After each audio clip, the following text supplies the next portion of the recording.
Prepare yourself, because this is gonna blow your mind. Another MAGA Republican has been accused of being incredibly creepy with young people.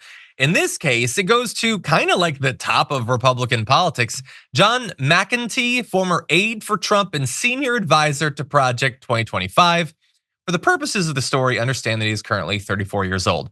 So he has apparently been using this right-wing dating app or whatever, and other online tools to reach out to women who all have one thing in common.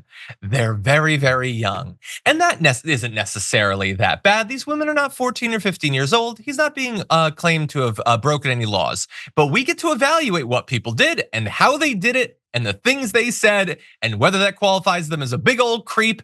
And we're gonna do that together right now. We're gonna crowdsource the creep check, okay? So one of the women that he reached out to, Grace Carter, said that McEntee reached out to her through Instagram in October last year when she was an 18-year-old freshman at North Carolina State University.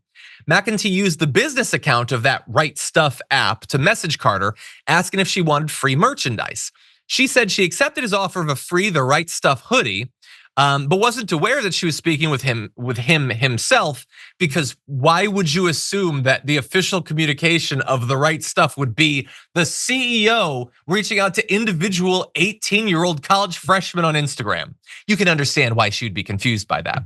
But here's a shot, by the way, of him promoting the app on Fox News. Again, he's connected to all of these people, so she rarely responded to him, but he still went on to offer to bring her and a friend to LA. She said she responded in a trolling way to see if he'd follow through, but the conversation ended when she decided that she wouldn't visit him over her winter break.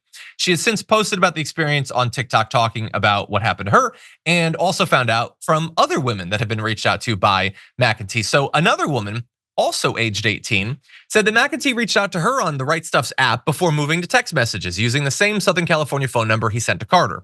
Over text, he sent her clearly identifiable selfies and began mentioning explicit sexual acts that made her uncomfortable and encouraged her to come to California. And here's the fun part of the story, quote, "It was very sexual from day one.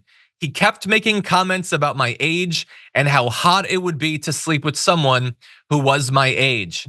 To be clear, he didn't make those comments and she overheard him like tee-heeing to himself. He made those comments to the 18-year-old. The fetish that he had, he wanted her to know about. Asked to recall the conversation, she says he would say things like, "I come and visit you and we hook up," or whatever. "You should bring one of your friends," or "You should take a couple of your friends," and was verifying that my friends were the same age as me as well. It was not enough in this fantasy that he was sketching out that he's gonna meet up with an 18-year-old that he's only talking to because she's 18, and she would bring along some of her friends. It's not good enough if the friends are 19, okay? Don't bring me sophomores in college. Ugh, it has to be all freshmen.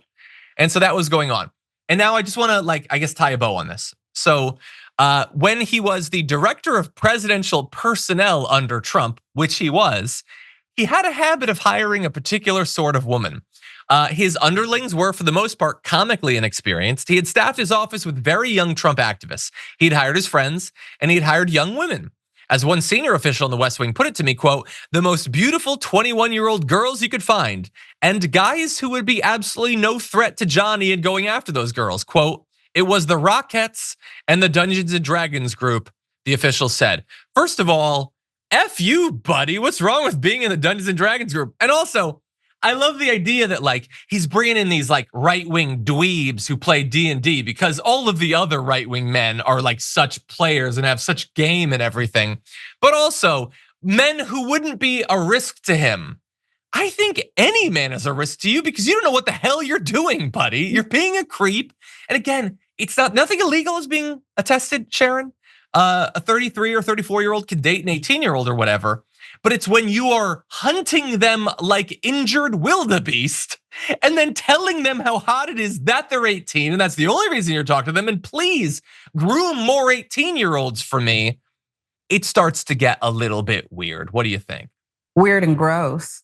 It's like that saying, why did you rob the bank? Because that's where the money is. Here you have young, impressionable, probably eager. Hey, we're part of something, even though I think what they're part of is just, it's a destroying entity. And then you have somebody who's like, let me take my position of authority, supervisor, whatever it is, and take advantage. And so even if someone's legal, are they really? Have they really been out there enough to understand what's going on with your creep? No, it's disgusting. And there's a pattern here. It's not that it's not everywhere in both sides, but there's a pattern here about what's celebrated in one camp. And this seems like it's celebrated. Yeah, for me, again, he's not gonna get locked up for this or whatever. He'll probably be back in the Trump administration if he gets elected again. It's just, Mhm. what are these people getting into politics for? Like, they love to attack like an AOC, like, oh, you're crazy, or stuff about climate change or whatever. And then you just have these massive grifters and guys who just like took the slider for horniness and just broke the machine. Like, that's who they have. They have guys who desperately want free money and guys who are nothing but horniness. I don't know, like, maybe politics is supposed to be about a little bit more than that. Maybe you could be like uber horny and go to horny jail after you pass like a raised minimum wage or something. Like, maybe as a treat, give something to the people before you make politics entirely about your own needs. That's my only point.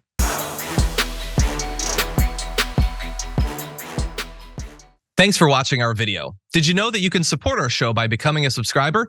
Just click the subscribe button and also ring the bell so that you get notifications when we're live or when we post new content.